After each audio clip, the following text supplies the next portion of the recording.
നമസ്കാരം. ആസാദി വാർത്തയുടെ night edition സ്വാഗതം. നോക്കാം ഇന്നത്തെ പ്രധാനപ്പെട്ട വിശേഷങ്ങൾ. സൂപ്പർ താരം ഇനി മുതൽ മുഖ്യമന്ത്രി. വിജയുടെ സത്യപ്രതിജ്ഞ നാളെ 11-ന്. വി.ഡി. സതീശനെ മുഖ്യമന്ത്രിയാക്കണം. വിലക്കുകളെ മറികടന്ന് വീണ്ടും തെരുവിൽ പോര്. സണ്ണി ജോസഫ് പറഞ്ഞത് വേണുഗോപാലിന്റെ പേര് രഹസ്യ പട്ടിക പുറത്ത്. സതീശ അനുകൂല പ്രകടനം. 4 പേർക്കെതിരെ നടപടി. പദവികളിൽ നിന്നും നീക്കി. 8ാം ക്ലാസ് വിദ്യാർത്ഥിയുടെ ആത്മഹത്യ. പ്രസന്റേഷൻ സ്കൂളിലേക്ക്. SFI പ്രതിഷേധ മാർച്ച്. അമ്മയോട് പിണങ്ങി റെയിൽവേ ട്രാക്കിലൂടെ ഓടിഞ്ഞു മറിഞ്ഞോ 11-കാരൻ. മിന്നൽ വേഗത്തിൽ ഇടപെട്ട് പോലീസ്. സംസ്ഥാനത്ത് റേഷൻ വിതരണം സ്തംഭിച്ചു. ആധാർ സെർവർ തകരാറിൽ പഞ്ചിങ്ങും മുടങ്ങി. പരാജയം ഭരണവിരുദ്ധ വികാരമല്ല, വിമോചന സമരത്തിന് സമാനമായ വേട്ടയാടാൻ നടന്നുവെന്ന് കെ രാജൻ. വിശദമായ വാർത്തകളിലേക്ക് പോകാം. സൂപ്പർ താരം ഇനി മുഖ്യമന്ത്രി. വിജയുടെ സത്യപ്രതിജ്ഞ നാളെ 11-ന്. തെരഞ്ഞെടുപ്പ് ഫലത്തിന് ശേഷം 4 ദിവസങ്ങളോളം നീണ്ട അനിശ്ചിതത്തിന് അവസാനം തമിഴ്നാട്ടിൽ വിജയുടെ TVK അധികാരത്തിലേക്ക്.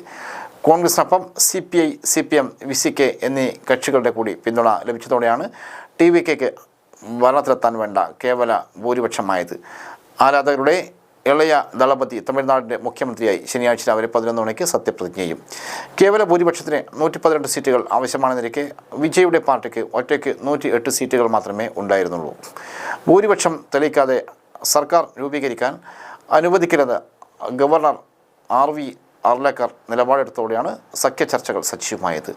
അവസാന നിമിഷം നടന്ന ചർച്ചകൾക്കൊടുവിൽ Congress 5 seat, VCK 2, CPM 2, CPI 2, AMMK 1, Muslim League 1 എന്നീ പാർട്ടികളുടെ പിന്തുണ കൂടി വിജയ്ക്ക് ലഭിച്ചു. അദ്ദേഹത്തിന് ഇപ്പോൾ 121 MLA-മാരുടെ പിന്തുണയുണ്ട്. തനിക്ക് 118-ലധികം MLA-മാരുടെ പിന്തുണയുണ്ടെന്ന് വിജയ് ഗവർണറെ കണ്ട് ബോധിപ്പിച്ചു. പിന്തുണ നൽകിയതിന് പകരമായി കോൺഗ്രസ് 2 മന്ത്രിസ്ഥാനങ്ങൾ പ്രതീക്ഷിക്കുന്നുണ്ട്. VCKയ്ക്കും ഒരു മന്ത്രിസ്ഥാനം ലഭിച്ചേക്കും. എന്നാൽ CPM, CPI പാർട്ടികൾ TVK മന്ത്രിസഭയിൽ ഭാഗമാകില്ലെന്ന് നിലപാടെടുത്തു. സർക്കാരിനെ പുറത്തുനിന്ന് പിന്തുണയ്ക്കുമെന്ന് CPI സംസ്ഥാന സെക്രട്ടറി P. ഷൺമുഖം വ്യക്തമാക്കി. CPM-ഉം CPI-യും TVKയ്ക്ക് സർക്കാർ രൂപീകരിക്കാൻ പിന്തുണ നൽകിക്കൊണ്ടുള്ള കത്തുകൾ കൈമാറി. അതേസമയം TVKയെ പിന്തുണക്കുമ്പോഴും സംസ്ഥാനത്തിൻ്റെ താൽപ്പര്യമുള്ള അവകാശങ്ങളും സംരക്ഷിക്കുന്നതിനായി DMK-യുമായി ചേർന്ന് പ്രവർത്തിക്കുന്നത് തുടരുമെന്ന് ഇടതുപക്ഷ പാർട്ടികൾ അറിയിച്ചിട്ടുണ്ട്. തമിഴ്നാട്ടിൽ ഗവർണർ ഭരണം വരുന്നത് ഒഴിവാക്കാനാണ് ഇത്തരമൊരു തീരുമാനമെടുത്തെന്ന് CPM സംസ്ഥാന സെക്രട്ടറി M. വീരപാണ്ഡ്യൻ വ്യക്തമാക്കി. ഇത് ജനവിധി അംഗീകരിക്കുന്നതിൻ്റെ ഭാഗമാണെന്നും അദ്ദേഹം കൂട്ടിച്ചേർത്തു. സ്റ്റാലിൻ്റെ കൂടി നടന്ന ചർച്ചയ്ക്ക് ശേഷമാണ് CPM, CPI ഉൾപ്പെടെയുള്ള ഇടതു പാർട്ടികൾ ഇത്തരമൊരു തീരുമാനം എടുത്തത്. വി.ഡി. സതീശനെ മുഖ്യമന്ത്രിയാക്കണം. വിലക്കുകളെ മറികടന്ന് വീണ്ടും തെരുവിൽ പോര്. വി.ഡി. സതീശനെ മുഖ്യമന്ത്രിയാക്കണമെന്ന് ആവശ്യപ്പെട്ട് തിരുവനന്തപുരം പാളയത്ത് പ്രകടനവുമായി വി.ഡി. സതീശൻ പക്ഷം. സെക്രട്ടേറിയറ്റിലേക്കുള്ള പ്രകടനത്തിൽ KC വേണുഗോപാലിന് പിന്തുണ പ്രഖ്യാപിച്ചുകൊണ്ടുള്ള പോസ്റ്ററുകളും ബോർഡുകളും വലിച്ചു കയറി. പ്രകടനം സെക്രട്ടറിയിലേക്ക് എത്തിയതോടെ അക്രമാസക്തമായി.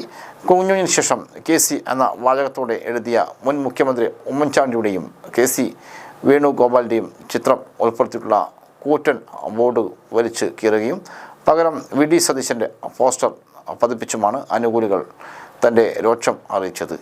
സെക്രട്ടേറിയറ്റിന് മുൻപിൽ വി.ഡി. വർഷത്തിൻ്റെ അഴിഞ്ഞാട്ടമാണ് അരങ്ങേറുന്നത്.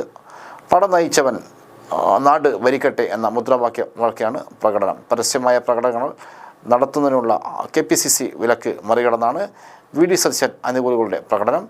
തെരഞ്ഞെടുപ്പ് ഫലം വന്ന് 5-ാം ദിവസവും ആരാകും മുഖ്യമന്ത്രി എന്ന ചർച്ചകൾ നടന്നുകൊണ്ടിരിക്കുകയാണ്. സതീശൻ അനുകൂലികൾ സംസ്ഥാനത്തെ വിവിധ ഇടങ്ങളിൽ പ്രകടനം നടത്തുന്നത്.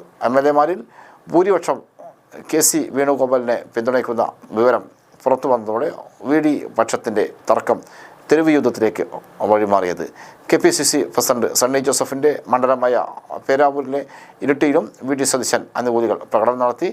വേണുഗോപാലിന് വേണ്ടി ചരട് വലിക്കുന്ന സണ്ണി ജോസഫിനുള്ള മുന്നറിയിപ്പായിരുന്നു പ്രകടനം. തുടർന്ന് വേണുഗോപാലിൻ്റെ സ്വന്തം ജില്ലയായ കണ്ണൂരിൻ്റെ പല ഭാഗങ്ങളിലും പ്രകടനങ്ങൾ നടന്നു. തൊടുപുഴയിലും നെട്ടൂരും വേണുഗോപാലിനെതിരെ മുദ്രാവാക്യവുമായി പ്രവർത്തകർ തെരുവിലിറങ്ങി. നേരത്തെ വി.ഡി. സതീശന് അനുകൂലമായ പ്രചരണങ്ങൾ നടത്തിയതിന് ഇടുക്കിയിൽ നേതാക്കൾക്കെതിരെ നടപടി സ്വീകരിച്ചിരുന്നു. സംഘടനാ വിരുദ്ധ പ്രവർത്തനങ്ങൾ നടത്തിയെന്ന് ആരോപിച്ചാണ് 4 പേർക്കെതിരെ നടപടി സ്വീകരിച്ചത്. പ്രവർത്തകരെ DCC നിയുക്ത പദവികളിൽ നിന്ന് നീക്കം ചെയ്യുകയും ചെയ്തു. സണ്ണി ജോസഫും പറഞ്ഞത് വേണുഗോപാലിൻ്റെ പേർ രഹസ്യ പട്ടിക പുറത്ത്. കോൺഗ്രസിലെ മുഖ്യമന്ത്രി ചർച്ചയിൽ KC വേണുഗോപാലിൻ്റെ പേര് നിർദ്ദേശിച്ചവരിൽ KPCC പ്രസിഡന്റ് സണ്ണി ജോസഫും MLA-മാരുടെ നിർദ്ദേശം അടങ്ങിയ പട്ടികയുടെ ചിത്രം ദ ന്യൂ ഇന്ത്യൻ എക്സ്പ്രസ് പുറത്തുവിട്ടു. മുഖ്യമന്ത്രിയെ തെരഞ്ഞെടുക്കുന്നതിനുമായി ഹൈക്കമാൻഡ് ചുമതലപ്പെടുത്തിയ AICC നിരീക്ഷകൻ മുഗൾ വാസ്നിക്കിൻ്റെ കയ്യിലുള്ള പട്ടികയുടെ ചിത്രമാണ് പത്രം പുറത്തുവിട്ടത്.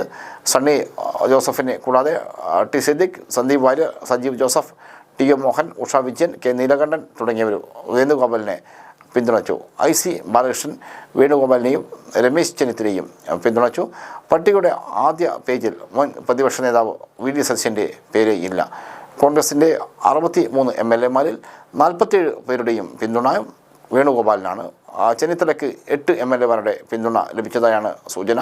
മുൻ പ്രതിപക്ഷ നേതാവ് VD സതീശനെ 6 പേർ മാത്രമാണ് പിന്തുണച്ചത്. സതീശനും ചെന്നിത്തലയും നിരീക്ഷകരെ കണ്ട് തങ്ങളുടെ അവകാശവാദങ്ങൾ ഉന്നയിച്ചു. വേണുഗോപാൽ കൂടിക്കാഴ്ചയിൽ നിന്ന് വിട്ടുനിന്നു.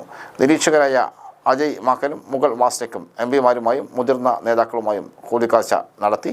3 മുൻ KPCC അധ്യക്ഷന്മാർ സതീശനെ പിന്തുണച്ചപ്പോൾ ഭൂരിഭാഗം മുതിർന്ന നേതാക്കളും വേണുഗോപാലിനൊപ്പമാണ്. ഡൽഹിക്ക് മടങ്ങിയ നിരീക്ഷകർ പാർട്ടി അധ്യക്ഷൻ മല്ലികാർജ്ജുൻ ഖാർഗെക്ക് റിപ്പോർട്ട് സമർപ്പിക്കും. സണ്ണി ജോസഫ്, 3 വർക്കിംഗ് പ്രസിഡന്റുമാർ, സതീശൻ, ചെന്നിത്തല എന്നിവരെ ഹൈക്കമാൻഡ് ചർച്ചയ്ക്ക് വിളിപ്പിച്ചേക്കും. VD സതീശന് വേണ്ടി വാദിക്കുന്ന മുസ്ലിം ലീഗ് തങ്ങളുടെ നിലപാട് നിരീക്ഷകനെ അറിയിച്ചിട്ടുണ്ട്. ഹൈക്കമാൻഡ് തീരുമാനം വന്ന ശേഷം ലീഗ് തങ്ങളുടെ നിലപാട് വ്യക്തമാക്കുമെന്ന് VK കുഞ്ഞാലിക്കുട്ടി പറഞ്ഞു. എന്നാൽ കുഞ്ഞാലിക്കുട്ടിയുടെ ഈ പ്രസ്താവന ലീഗിനുള്ളിലും കോൺഗ്രസിനുള്ളിലും അതൃപ്തി ഉണ്ടാക്കിയിട്ടുണ്ട്. ലീഗ് പരിധി ലംഘിക്കരുതെന്ന് മാത്യു കോൾനാടൻ മുന്നറിയിപ്പ് നൽകി.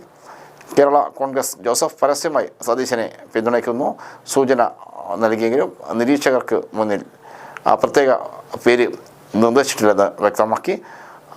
RSP തർക്കം വേഗത്തിൽ പരിഹരിക്കാൻ ആവശ്യപ്പെട്ടപ്പോൾ CMB സതീശനൊപ്പം നിന്നു. 8ാം ക്ലാസ് വിദ്യാർത്ഥിയുടെ ആത്മഹത്യ പ്രസന്റേഷൻ സ്കൂളിലേക്ക് SFIയുടെ പ്രതിഷേധ മാർച്ച്. 8ാം ക്ലാസ് വിദ്യാർത്ഥി തേജസിൻ്റെ ആത്മഹത്യയിൽ പ്രതിഷേധിച്ച് പെരിന്തൽമണ്ണ പ്രസന്റേഷൻ ഹയർ സെക്കൻഡറി സ്കൂളിലേക്ക് SFI പ്രതിഷേധ മാർച്ച് സംഘടിപ്പിച്ചു. സംഭവത്തിൽ ഉത്തരവാദികളെ നടപടി സ്വീകരിക്കണമെന്ന് SFI ഭാരവാഹികൾ ആവശ്യപ്പെട്ടു. ഒരു വിദ്യാർത്ഥിയുടെ ജീവനേക്കാൾ വലുതാണ് മാർക്കും ഗ്രേഡുമെന്ന ചിന്താഗതിയുള്ള മാനേജ്മെൻറ്റ് ക്രൂരതയുടെ ഒടുവിലത്തെ ഏരിയയാണ് തേജസ്. TC ആവശ്യപ്പെട്ടെത്തിയ വിദ്യാർത്ഥിയോട് മോറൽ സയൻസിൽ മാർക്ക് കുറവാണെന്നും വീണ്ടും പരീക്ഷ എഴുതണമെന്നും നിർദ്ദേശിച്ച് അധികൃതരുടെ നിലപാട് മനുഷ്യത്വരഹിതമാണ്. കുട്ടിയെ മാനസികമായി തളർത്തുന്ന പീഡനങ്ങളാണ് സ്കൂളിൽ നടന്നത്.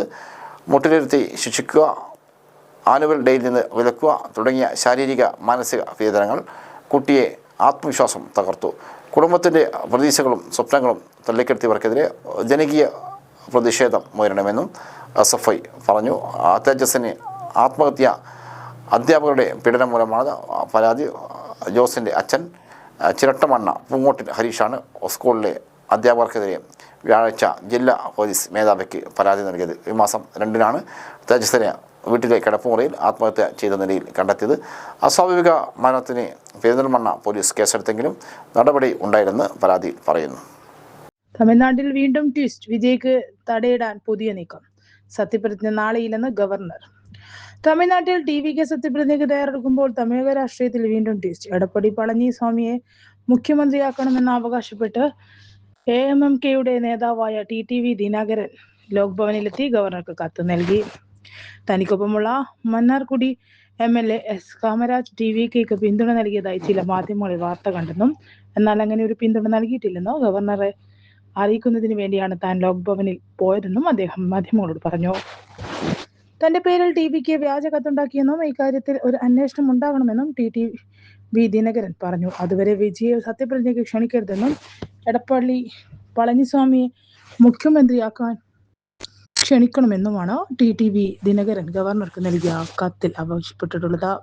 കോൺഗ്രസിനൊപ്പം CPI, CPM, VCK, മുസ്ലിം ലീഗ്, MMK പാർട്ടികളുടെ പിന്തുണ ലഭിച്ചതോടെ TVK ഭരണത്തിലെത്താൻ വേണ്ട കേവല ഭൂരിപക്ഷമായെന്ന് റിപ്പോർട്ടുകളുണ്ടായിരുന്നു.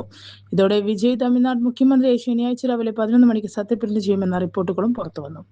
എന്നാൽ വിജയ് സർക്കാർ ഉണ്ടാക്കാൻ ക്ഷണിച്ചിട്ടില്ലെന്നാണ് ഗവർണർ RV ആർലേക്കറുടെ ഓഫീസ് പിന്നീട് അറിയിച്ചത്. ആകെ 234 സീറ്റുകളുള്ള നിയമസഭയിൽ ഭരിക്കാൻ 118 MLA-മാരുടെ പിന്തുണ വേണമെന്നിരിക്കെ വിജയ്ക്ക് നിലവിൽ 116 പേരുടെ പിന്തുണ മാത്രമേ ഉറപ്പാക്കാൻ കഴിഞ്ഞിട്ടുള്ളൂ. നിലവിൽ ഭൂരിപക്ഷത്തിന് 2 അംഗങ്ങളുടെ കുറവുള്ളതിനാൽ തമിഴ്നാട് രാഷ്ട്രീയത്തിൽ നാടകീയമായ നീക്കങ്ങളാണ് നടക്കുന്നത്. ഗവർണറെ കണ്ട് വിജയ് ഭൂരിപക്ഷം അവകാശപ്പെട്ടെങ്കിലും മതിയായ രേഖകൾ ഹാജരാക്കാത്തതിനാൽ നാളെ നടക്കേണ്ടിയിരുന്ന സത്യപ്രതിജ്ഞ ഉണ്ടാകില്ലെന്നാണ് സൂചനകൾ. VCKയുടെ മുസ്ലിം ലീഗിന്റെയും പിന്തുണ കത്തുകളാണ് അദ്ദേഹത്തിന് ഹാജരാക്കാൻ സാധിക്കാതിരുന്നത്. സതീശനെ മുഖ്യമന്ത്രിയാക്കണം. കോട്ടയത്ത് പെട്രോൾ ഒഴിച്ച് ആത്മഹത്യാശ്രമം.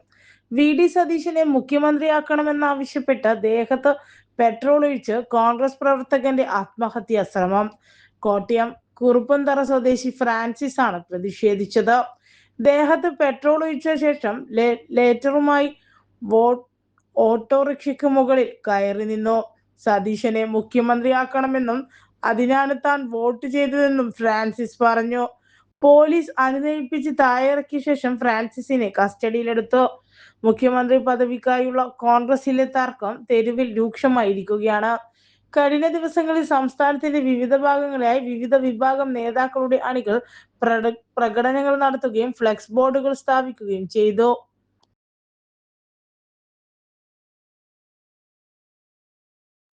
സതീശൻ അനുകൂല പ്രകടനം. 4 പേർക്കെതിരെ നടപടി. പദവികളിൽ നിന്നും നീക്കി. VD സതീശനെ മുഖ്യമന്ത്രിയാക്കണമെന്നാവശ്യപ്പെട്ട് പ്രകടനം നടത്തിയവർക്കെതിരെ കോൺഗ്രസ് നടപടിയെടുത്തു. ഇടുക്കിയിൽ സംഘടിപ്പിച്ച പ്രകടനത്തിന് നേതൃത്വം നൽകിയ 4 പേരെ പദവികളിൽ നിന്നും DCC നീക്കി. DCC general secretary VE Thajudheen, west മണ്ഡലം പ്രസിഡന്റ് രാജേഷ് ബാബു, കർഷകർ തൊഴിലാളി ഫെഡറേഷൻ സംസ്ഥാന സെക്രട്ടറി ജോയിൻ മൈലാടി, ബ്ലോക്ക് കോൺഗ്രസ് നേതാവ് റോബിൻ മൈലാടി എന്നിവർക്കെതിരെയാണ് നടപടിയെടുത്തത്. കൂടുതൽ പ്രവർത്തകരെ വരും ദിവസങ്ങളിലും നടപടിയുണ്ടായേക്കും. സതീശൻ അനുകൂലം പ്രകടനം നടത്താൻ DCCയുടെ ഔദ്യോഗിക വാട്സപ്പ് ഗ്രൂപ്പുകളിൽ ആഹ്വാനമുണ്ടായിരുന്നു. ഇതിനെതിരെ നടപടി വേണമെന്ന് മറുവിഭാഗം ആവശ്യപ്പെട്ടിരുന്നു. സതീശനെ അനുകൂലിച്ച് സംസ്ഥാനത്ത് വിവിധയിടങ്ങളിൽ പ്രകടനങ്ങൾ നടക്കുന്നുണ്ട്.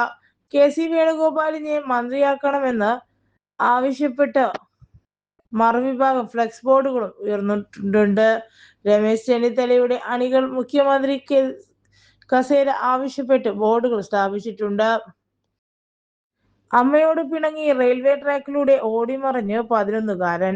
മിന്നൽ വേഗത്തിൽ ഇടപെട്ട് പോലീസ്. അമ്മയുമായി പിണങ്ങി വിട്ടിറങ്ങി റെയിൽവേ ട്രാക്കിന് സമീപം ഒളിച്ചിരുന്ന ബാലനെ ആളൂർ പോലീസ് അതിസാഹസികമായി രക്ഷപ്പെടുത്തി.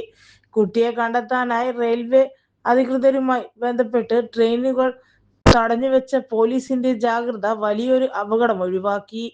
മുരിയാട് ഭാഗത്ത് റെയിൽവേ ട്രാക്കിലൂടെ ഒരു കുട്ടി ഓടുന്നത് കണ്ട നാട്ടുകാരിലൊരാള് ഉടൻ തന്നെ ആളൂർ പോലീസ് സ്റ്റേഷനിൽ വിവരം അറിയിക്കുകയായിരുന്നു. ഡ്യൂട്ടിയിലുണ്ടായിരുന്ന വനിതാ CPO സനില ഉടൻ തന്നെ സന്ദേശം വയർലെസ് വഴി പെട്രോളിംഗ് സംഘത്തിനും സ്റ്റേഷൻ ഗ്രൂപ്പിലും കൈമാറി. സംഭവത്തിന്റെ ഗൗരവം ഉൾക്കൊണ്ട് SHO Harikuttan, KVSI Manoop Cheriyan, grade SI Jayakumar K എന്നിവയുടെ നേതൃത്വത്തിൽ വിവിധ സംഘങ്ങളായി തിരിഞ്ഞായിരുന്നു തിരച്ചിൽ. കുട്ടി റെയിൽവേ ട്രാക്കിന് സമീപമുണ്ടെന്ന് ഉറപ്പായതോടെ SHO ഹരിക്കുട്ടൻ ഉടൻ തന്നെ റെയിൽവേ അധികൃതരെ ബന്ധപ്പെട്ടു.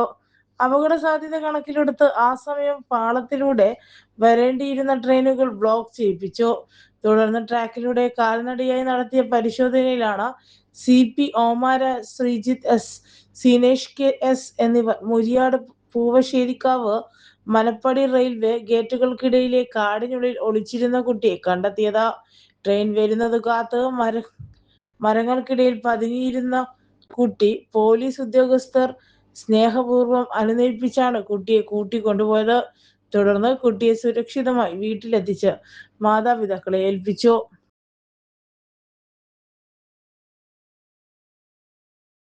മാധ്യമ പ്രചാരണം വസ്തുതാ വിരുദ്ധം. പരാജയ കാരണങ്ങൾ തിരുത്തി മുന്നോട്ട്. CPM തിരുവനന്തപുരം നിയമസഭാ തെരഞ്ഞെടുപ്പിലെ അപ്രതീക്ഷിത പരാജയത്തിന് പിന്നിലെ പാർട്ടിയിൽ ഭിന്നതയുണ്ടെന്ന രീതിയിൽ ചില മാധ്യമങ്ങൾ പ്രചരിപ്പിക്കുന്ന വാർത്തകൾ സംസ്ഥാന സെക്രട്ടറി വ്യക്തി കേന്ദ്രീകൃതമായ വിമർശനങ്ങളല്ല, മറിച്ച് പോരായ്മകൾ പരിഹരിക്കാനുള്ള സംഘടിതമായ നീക്കങ്ങളാണ് പാർട്ടിയിൽ നടക്കുന്നതെന്ന് പ്രസ്താവനയിലൂടെ സെക്രട്ടേറിയറ്റ് വ്യക്തമാക്കി. ഭരണ തുടർച്ച പ്രതീക്ഷിച്ചിരുന്ന സാഹചര്യത്തിൽ എന്തുകൊണ്ട് പരാജയം സംഭവിച്ചു എന്നത് സംബന്ധിച്ച ആഴത്തിലുള്ള ചർച്ചകളാണ് നടന്നത്. വീഴ്ചകളെ വിമർശനപരമായും സ്വയം വിമർശനപരമായും പാർട്ടി വിലയിരുത്തി. ഏതെങ്കിലും വ്യക്തികളെ പഴിചാരിയല്ല, മറിച്ച് നയപരമായ തിരുത്തലുകൾ വരുത്തി ഐക്യത്തോടെ മുന്നോട്ടു പോകാനാണ് തീരുമാനമെന്ന് പാർട്ടി അറിയിച്ചു. പാർട്ടിക്കുള്ളിൽ ഭിന്നതയുണ്ടെന്നോ വരുത്തി തീർക്കാനുള്ള വലതുപക്ഷ മാധ്യമങ്ങളുടെ ബോധപൂർവമായ ശ്രമമാണിതെന്ന് സെക്രട്ടറി പറഞ്ഞു. കള്ളക്കഥകൾ പ്രചരിപ്പിച്ച് ജനങ്ങളെ തെറ്റിദ്ധരിപ്പിക്കാനുള്ള ഇത്തരം നീക്കങ്ങളെ തള്ളിക്കളയണമെന്നും ശരിയായ പരിശോധനകളിലൂടെ തിരിച്ചടി അതിജീവിക്കുമെന്നും പ്രസ്താവനയിൽ പറഞ്ഞു. സംസ്ഥാനത്ത് റേഷൻ വിതരണം സ്തംഭിച്ചു. ആധാർ സെർവർ തകരാറിൽ പഞ്ചിങ്ങും മുടങ്ങി. രാജ്യവ്യാപകമായി ആധാർ സെർവർ പണിമുടക്കിയതോടെ കേരളത്തിൽ റേഷൻ വിതരണവും സർക്കാർ ഓഫീസുകളിലെ പഞ്ചിങ്ങും പൂർണ്ണമായി സ്തംഭിച്ചു. ഇന്ന് രാവിലെ 8:30യോടെയാണ് യൂണീക് ഐഡന്റിഫിക്കേഷൻ അതോറിറ്റി ഓഫ് ഇന്ത്യയുടെ സെർവറിൽ സാങ്കേതിക തകരാർ അനുഭവപ്പെട്ടത്. ഇതോടെ ആധാർ അധിഷ്ഠിതമായി പ്രവർത്തിക്കുന്ന എല്ലാ സേവനങ്ങളും നിലച്ചു. സംസ്ഥാനത്തെ റേഷൻ കടകളിൽ ഇ-പോസ് യന്ത്രങ്ങൾ പ്രവർത്തിക്കാത്തതിനാൽ കാർഡ് ഉടമകൾക്ക് ഭക്ഷ്യധാന്യങ്ങൾ നൽകാൻ കഴിയാത്ത സ്ഥിതിയാണ്. രാവിലെ മുതൽ റേഷൻ വാങ്ങാനെത്തിയ നൂറുകണക്കിന് ആളുകൾ നിരാശരായി മടങ്ങി. പ്രതിസന്ധി നീണ്ടതോടെ പലയിടങ്ങളിലും വ്യാപാരികൾ കടകൾ അടച്ചിട്ടു. സെക്രട്ടേറിയറ്റ് ഉൾപ്പെടെയുള്ള സർക്കാർ ഓഫീസുകളിൽ ജീവനക്കാരുടെ ഹാജർ രേഖപ്പെടുത്തുന്ന ആധാർ അധിഷ്ഠിത പഞ്ചിങ് സംവിധാനം തകരാറിലായി. അക്ഷയ കേന്ദ്രങ്ങൾ വഴി നൽകുന്ന വിവിധ ഓൺലൈൻ സേവനങ്ങളും ആധാർ പുതുക്കൽ സേവനങ്ങളും ആധാർ പ്രക്രിയകളും പൂർണ്ണമായി നിലച്ചിരിക്കുകയാണ്. ബാങ്കിംഗ് ഇടപാടുകളെയും ഇൻഷുറൻസ് സംബന്ധമായ ആധാർ വെരിഫിക്കേഷനുകളെയും ഈ സാങ്കേതിക തകരാർ ബാധിച്ചിട്ടുണ്ട്. സെർവർ തകരാർ പരിഹരിക്കാനുള്ള ശ്രമങ്ങൾ UIDAI തുടരുകയാണെന്ന് റിപ്പോർട്ടുകൾ. ഇനിയെല്ലാം ഡബിൾ. മലപ്പുറത്തെ ഇരട്ടകളുടെ ഗ്രാമം ഇനി ഫ്ലിപ്കാർട്ട് സെയിലിന്റെ മുഖം. പരസ്യം വൈറൽ. ഇരട്ടകളുടെ ഗ്രാമം എന്നറിയപ്പെടുന്ന കൊടിഞ്ഞി വീണ്ടും ദേശീയ ശ്രദ്ധയിൽ. പ്രമുഖ ഇ-കൊമേഴ്സ് കമ്പനിയായ ഫ്ലിപ്കാർട്ടിന്റെ പുത്തൻ ലേലെ പരസ്യമാണ് കൊടിഞ്ഞിയെ സോഷ്യൽ മീഡിയയിൽ വീണ്ടും വൈറലാക്കിയത്. ഡബിൾ ഡീലുകളെയും ഡബിൾ ഓഫറുകളെയും സൂചിപ്പിക്കുന്ന പരസ്യം ഗ്രാമത്തിലെ ഇരട്ടകളുടെ സാന്നിധ്യത്തെ നർമ്മത്തിൽ ചാലിച്ചാണ് അവതരിപ്പിക്കുന്നത്. കൊടിഞ്ഞിയുടെ ചോയ്സ് ഡബിൾ ഡീൽ എന്ന വാചകത്തോടെയാണ് പരസ്യം. മെയ് 9 ആരംഭിക്കുന്ന പ്രത്യേക വിൽപ്പനയ്ക്ക് കൊടിഞ്ഞി സ്റ്റോർ എന്ന പേര് നൽകുകയും ചെയ്തു. 2000 കുടുംബങ്ങളിലായി 400ഓളം ജോഡികളുള്ള കൊടിഞ്ഞിയിലേക്ക് സ്വാഗതം എന്ന വാചകത്തോടെയാണ് പരസ്യത്തിന്റെ തുടക്കം. പിന്നീട് വിവിധ സന്ദർഭങ്ങളിലെ ഇരട്ടകളെ അവതരിപ്പിക്കുന്നു. കാണാതായ സഹോദരന്റെ ഫോട്ടോയ്ക്ക് പകരം സ്വന്തം സെൽഫി നൽകുന്ന യുവാവും കുഞ്ഞു ജനിക്കുമ്പോൾ buy one get one free എന്ന് പറയുന്ന നേഴ്സും ഉൾപ്പെടെയുള്ള രംഗങ്ങൾ ഇതിനോടകം വൈറലാകുകയായിരുന്നു. ഇന്ത്യയുടെ ട്വിൻ ടൗൺ എന്ന പേരും കൊടിഞ്ഞി സ്വന്തമാക്കിയിരുന്നു. ഏകദേശം 2000 കുടുംബങ്ങളുള്ള ഈ ഗ്രാമത്തിൽ 400 മുതൽ 550 വരെ ജോഡി ഇരട്ടകളുണ്ടെന്നാണ് കണക്ക്. ഫ്ലിപ്കാർട്ട് ഓഫറിന് കൊടിഞ്ഞിയേക്കാൾ നല്ലൊരു മാതൃക വേറെയുണ്ടോ എന്നാണ് സോഷ്യലിടത്തെ പൊതു അഭിപ്രായം.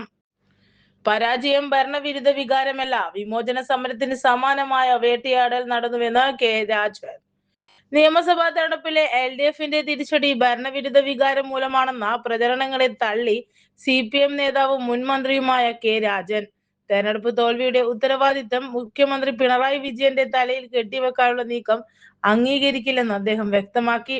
പരാജയത്തിന് കാരണം ഭരണവിരുദ്ധ വികാരം എന്ന പാർട്ടി നേതാവ് പ്രകാശ് ബാബുവിന്റെ നിരീക്ഷണത്തെ തള്ളിക്കൊണ്ടാണ് കെ രാജൻ നിലപാട് വ്യക്തമാക്കിയത്. 1959 വിമോചന സമരത്തിന് സമാനമായ രീതിയിൽ സർക്കാരിനെതിരെ ആസൂത്രിതമായ നീക്കങ്ങളാണ് നടന്നതെന്ന് കെ രാജൻ പറഞ്ഞു. മുഖ്യമന്ത്രിക്കെതിരായ വ്യക്തിപരമായ പ്രചാരണങ്ങൾ ഏറ്റെടുക്കാൻ CPM തയ്യാറായില്ല. സർക്കാരിനെ ഒറ്റപ്പെടുത്താൻ വലതുപക്ഷ ശക്തികൾ സംഘടിതമായി നടത്തിയ നീക്കങ്ങളെക്കുറിച്ച് ആഴത്തിൽ പഠിക്കും. മുന്നണിക്കെതിരെ അണിനിരന്നവരുടെ പാരമ്പര്യവും ചരിത്രവും വിശകലനം ചെയ്യുമെന്നും അദ്ദേഹം പറഞ്ഞു. തിരുത്തലുകൾ വരുത്തിയും ജനങ്ങളിലേക്ക് ഇറങ്ങിച്ചെന്നും ഇടതുപക്ഷ മുന്നണി ശക്തമായി തിരിച്ചുവരും. പരാജയം സംബന്ധിച്ച പാർട്ടിക്കുള്ളിൽ മുന്നണിയിലും വിശദമായ ചർച്ചകൾ നടക്കും. ഇതിനിടെ കോൺഗ്രസ് ആരംഭിച്ച മുഖ്യമന്ത്രി ചർച്ചകളെയും അദ്ദേഹം പരിഹസിച്ചു. ഇതിനാണോ ജനം 102 സീറ്റ് നൽകിയതെന്ന് അവർ ചിന്തിച്ചു. തുടങ്ങിയിട്ടുണ്ട്. 2 ദിവസം കൊണ്ട് തന്നെ UDF അവസ്ഥ ജനങ്ങൾക്ക് ബോധ്യപ്പെടുമെന്നും അദ്ദേഹം പറഞ്ഞു. യുദ്ധത്തിനെതിരെ ബാലോത്സവമായി പരിഷത്ത് ബാലവേദി. കേരള ശാസ്ത്രസാഹിത്യ പരിഷത്ത് സംസ്ഥാന അടിസ്ഥാനത്തിൽ മേഖലകളിൽ സംഘടിപ്പിക്കുന്ന ബാലോത്സവത്തിൻ്റെ റിസോഴ്സ് ഗ്രൂപ്പ് പരിശീലനം കണ്ണൂർ പരിഷത്ത് ഭവനിൽ വെച്ച് നടന്നു. KP Ramakrishnan, Viju Neduvalur, Yadu Muzhakkunnu, Akshay Ramesh, Surendran, K Suja AR എന്നിവർ പരിശീലനത്തിന് നേതൃത്വം നൽകി. ബാലവേദി ജില്ലാ ചെയർമാൻ മുകുന്ദൻ A അധ്യക്ഷത വഹിച്ച ചടങ്ങിൽ കൺവീനർ K സുരേന്ദ്രൻ സ്വാഗതം പറഞ്ഞു. മികച്ച ഡാൻസ് സ്കൂളിനും ഡാൻസ് അധ്യാപകർക്കും പുരസ്കാരം അപേക്ഷ ക്ഷണിച്ചു. Happiness foundation, APJ Abdul Kalam ലൈബ്രറിയും വിവിധ സാംസ്കാരിക സംഘടനകളുടെ സഹകരണത്തോടെ സംഘടിപ്പിക്കുന്ന ഡാൻസ് ഫെസ്റ്റിവലിൻ്റെ ഭാഗമായി മികച്ച ഡാൻസ് സ്കൂൾ, മികച്ച ഡാൻസ് അധ്യാപകർ എന്നിവർക്ക് പുരസ്കാരം നൽകുന്നു. വിശദമായി തയ്യാറാക്കിയ അപേക്ഷകൾ മെയ് 20-നകം ഓഫീസിൽ എത്തിക്കേണ്ടതാണ്. 10,000 രൂപയും പ്രശസ്തി പത്രവും മൊമെൻ്റെയുമാണ് പുരസ്കാരം. കണ്ണൂരിൽ മെയ് മാസം അവസാനം നടക്കുന്ന നൃത്ത മത്സരത്തിൻ്റെ ഭാഗമായാണ് പുരസ്കാരം നൽകുന്നത്. നൃത്ത മത്സരം 10, 15, 16, 25, 25 മുകളിൽ പ്രായം എന്നീ കാറ്റഗറിയിലാണ് മത്സരമുള്ളത്. സിംഗിൾ ഇനത്തിൽ ഭരതനാട്യം, മോഹിനിയാട്ടം, കേരള നടനം, നാടോടി നൃത്തം എന്നിവയിൽ മത്സരമുണ്ട്. ഗ്രൂപ്പ് ഇനത്തിൽ സംഘനൃത്തം, തിരുവാതിര, ഒപ്പന, നാടോടി നൃത്തം, കൈകൊട്ടി, കഥി എന്നിവയിലാണ് മത്സരം ഉണ്ടാകുക. 2 ലക്ഷത്തോളം രൂപയുടെ സമ്മാനങ്ങൾ വിവിധ വിഭാഗങ്ങളിൽ നൽകും. മത്സരത്തിൽ പങ്കെടുക്കാൻ ആഗ്രഹിക്കുന്നവർ 944 73 72 316, 944 694 76 93, 95 62 77 93 05, 98 95 963 172 എന്നീ നമ്പറുകളിൽ രജിസ്റ്റർ ചെയ്യാവുന്നതാണ്. കണ്ണൂർ കാൽടെക്സ് വലിയ വളപ്പുകാവിലുള്ള ഓഫീസിലും അപേക്ഷകൾ സ്വീകരിക്കും. K സച്ചിദാനന്ദൻ സാഹിത്യ അക്കാദമി അധ്യക്ഷ സ്ഥാനം രാജിവെച്ചു. K സച്ചിദാനന്ദൻ സാഹിത്യ അക്കാദമി അധ്യക്ഷ സ്ഥാനം രാജിവെച്ചുകൊണ്ട് കത്ത് കൊടുത്തു. ഈ മാസം 31 വരെ അദ്ദേഹത്തിന് കാലാവധി ഉണ്ടായിരുന്നു. സാഹിത്യ അക്കാദമി നേരിട്ടെത്തിയാണ് രാജി സമർപ്പിച്ചത്. 2022 മാർച്ചിലാണ് സച്ചിദാനന്ദൻ സാഹിത്യ അക്കാദമി അധ്യക്ഷനായി ചുമതലയേറ്റത്. ഇതോടെ ഇന്നത്തെ ആസാദ്യ വാർത്തകൾ സമാപിക്കുന്നു. വീണ്ടും നാളെ കാണാം. നന്ദി, നമസ്കാരം.